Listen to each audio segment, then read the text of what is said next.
Welcome to this masterclass. We're about to go on a really fascinating journey up through the central nervous system, starting at the spinal cord and heading all the way into the brainstem. We'll be using these amazing Wiegert sections to help us build a kind of 3D mental map of all these structures. And my goal is to show you how you can identify each and every level with confidence. So what are we trying to achieve here? Well, this quote from our source material really lays it out perfectly. The idea is to get to know these sections inside and out, so you can look at one and immediately know where you are and what you're looking at. By the end of this, you're going to have a really solid grasp on how all these pieces connect and, what they actually do. Here's our game plan for today. We're going to start at the very bottom with the spinal cord sections. Then we'll work our way up, ascending through the medulla, navigating the pons, and finally reaching the midbrain summit. It's an ascending tour that'll really help us see how everything changes and connects along the way. All right, let's dive right in. We're starting at the most caudal or lowest level, the spinal cord. We're going to look at three distinct sections here: lumbar, thoracic, and cervical, and I'm going to show you exactly how to tell them apart just by looking at their cross sections. First up, we have the lumbar cord. Now, the first thing you probably notice on this slide is that big butterfly-shaped gray matter right in the middle. The wings of that butterfly, the anterior and posterior horns, are huge here.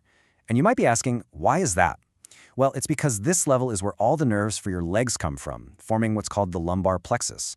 That takes a lot of neurons, a lot of processing power. In contrast, the white matter surrounding it, which contains all the fiber tracts, is actually pretty small. Let's just quickly identify the labels. Number 1 is the fasciculus gracilis, 2 is the posterior horn, and 3 is that really big anterior horn. Okay, let's move up a level to the thoracic cord and see what's different. Whoa, notice the change? The white matter tracts are much larger now, but that gray matter butterfly in the middle is really scanty. It's pretty small. And that makes sense, right? There are no major arm or leg plexuses to service here. Now let's walk through the labels. Number 1 is the fasciculus gracilis, and right next to it, at 2, is the fasciculus cuneatus. See how dark they are? The source notes tell us that's because they're heavily myelinated, which means they're built for speed. They're like super fast data cables for sensory info. Moving on, 3 is the posterior horn, 4 is the anterior horn, and this is crucial. Look at number 5. That little bump is the lateral horn. It's unique to the thoracic level, and it's packed with sympathetic neurons that run your fight-or-flight response. And here we have the cervical cord. This one is just large overall. Both the white matter fiber tracts and the gray matter are substantial. The gray matter is so big because this is where the brachial plexus originates. That's the complex network of nerves for your arms. Let's point out the structures. Number 1 is the fasciculus gracilis, 2 is the fasciculus cuneatus, 3 is the posterior horn, and 4 is that large anterior horn. One important thing to notice, there is no lateral horn at this level. So, what's the big takeaway from all this? It's that you can reliably tell which level of the spinal cord you're looking at just by comparing the relative sizes of the gray matter and the white matter. And this table sums it up beautifully. Lumbar, big gray matter butterfly for the legs. Thoracic, a small, scanty one because there are no limb plexuses. And cervical, large again, for the arms. It's a pretty neat trick, right? Okay, we've totally mastered the spinal cord. Now, let's continue our ascent up into the brainstem. Our first stop is the medulla. And trust me, this is where things start to get really, really interesting. Welcome to the lower medulla. At first glance, it might look a little like the upper spinal cord we just left, but some really key differences are starting to pop up. Let's walk through the labels together. Number 1 is the fasciculus gracilis. Now look just below it at number 2, that's the nucleus gracilis, and it's just beginning to appear. Number 3 is the fasciculus cuneatus. Number 4 is the spinal nucleus of the trigeminal nerve, or V, which handles sensation for your face. And now look down at the bottom at number 5. This is absolutely critical. It's the decussation of the pyramids. You can think of it like a massive highway interchange where the motor command signals coming from your brain cross over to the opposite side of your body. This is the reason your right brain controls your left side and your left brain controls your right side. We're now at our really dynamic spot, the border between the lower and upper medulla. And there is a lot happening here. The fasciculus gracilis, labeled 1, and the fasciculus cuneatus, labeled 3, are now terminating. They're passing off their sensory information to their respective nuclei, the nucleus gracilis at 2 and the nucleus cuneatus at 4. From there, those signals cross over as the internal arcuate fibers, you see them at 5, and they form a new tract called the medial lemniscus, labeled 6. We also still see the spinal tract of V at 7 and its nucleus at 8, plus the pyramid down at 10. But here's the sneak peek for the next level. Look at number 9. That structure that's just starting to come into view is the inferior olivary nucleus, or ION for short. And here we are in the upper medulla. Things look very different now. Up at the top, we can see the floor of the fourth ventricle, that's number 1. Just below that are some very important nuclei. Number 2 is the hypoglossal nucleus, 3 is the dorsal motor nucleus of the vagus nerve, and 4 are the vestibular nuclei. That little black dot at number 5 is the solitary tract. The medial lemniscus we saw forming earlier is at 6, and now look at that huge convoluted wrinkly structure at number 7. That is the very prominent inferior olivary nucleus.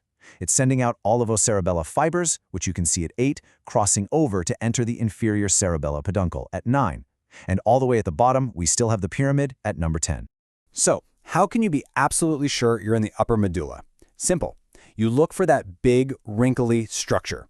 That's the inferior olivary nucleus, and as this slide makes perfectly clear, its presence is the dead giveaway, the key identifier for this level. This slide is great because it perfectly illustrates the journey those fibers from the inferior olivary nucleus take. It all starts with the olivocerebellar fibers, which we saw labeled as number 8. Then these fibers cross the midline to the other side. And finally, they enter the cerebellum through the inferior cerebellar peduncle, which was number 9. You can really think of it as a critical communication bridge connecting the medulla to the cerebellum. We are continuing our journey up the brainstem, and our next major stop is the pons. This is just a massive and incredibly important structure that basically acts as a central relay station between the brain and the cerebellum. So this level here is the pontomedullary junction, and the source material has a great way to remember it. It looks kind of like a bear's head. You've got the upper medulla making up the top of the head, and the basilar pons is the bottom, kind of like the snout. And you see that nerve labeled with a 1? That's the vestibulocochlear nerve. And as the source so poetically puts it, it looks like it's just hanging off the bear's ears. Now, it's definitely good to know what this level looks like, mostly to understand that transition from the medulla into the pons. But don't stress about memorizing every little detail here. The source material explicitly states that this specific junction isn't usually asked about in exams. Welcome to the mid-pons. The really dominant feature here is that massive basilar pons, labeled as 1, and it is just packed with descending fibers. You can actually see them organized into 2 different kinds of bundles. Number 2 points to the corticopontine, corticonuclear, and corticospinal fibers, which look like circular bundles. Then, number 3 points to the transverse corticocerebellar fibers, which run as horizontal bundles. These horizontal fibers all come together to form the huge middle cerebellar peduncle, labeled 4. The medial lemniscus at 5 is still with us, but notice how it is now rotated into a horizontal position. And up at the top, we can see the superior cerebellar peduncle, which is labeled 6. Now we're in the upper pons. The key players to spot here are the basilar pons, still at number 1, the medial lemniscus at 2, and the superior cerebellar peduncle, or SCP, at 3. But look closely at number 4. See that little structure? That's cranial nerve IV, the trochlear nerve, and it's just emerging, kind of peeking out from the midbrain, which is right above this level. We've made it. We have finally reached the top of the brainstem. Welcome to our final destination, the midbrain. Okay, we're at another border crossing, the junction between the pons and the midbrain. You can see the midbrain at the top of the image and the pons below. Let's identify the key structures. Number 1 is the inferior colliculus, which is a major auditory processing center. 2 is the periaqueductal brae, which is involved in things like pain modulation. Number 3 is the decussation of the superior cerebellar peduncles.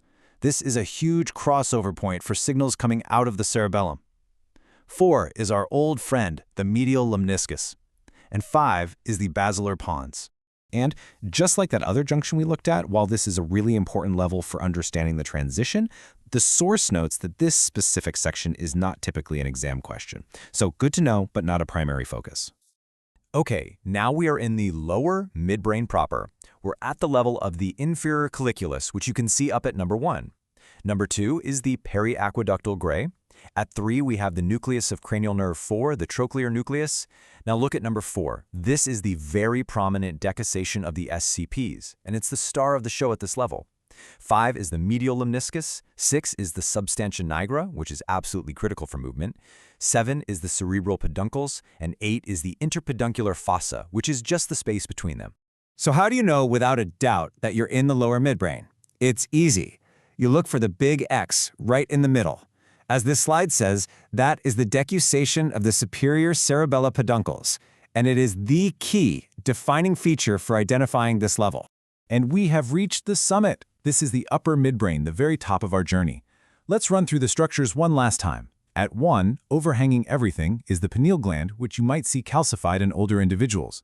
Number 2 is the superior colliculus, which is involved in visual reflexes. 3 is the periaqueductal gray. Now, number 4, that large, round structure is the red nucleus, and that is the key feature of this upper level. 5 is the substantia nigra, and 6 are the cerebral peduncles. The space between them, at 7, is the interpeduncular fossa. Number 8 is pointing to the pituitary stalk. And because we're so high up, we're even starting to see parts of the thalamus, indicated by number 9. So after this incredible journey we've taken, how does visualizing these progressive changes actually help you build that three-dimensional mental map of the brainstem?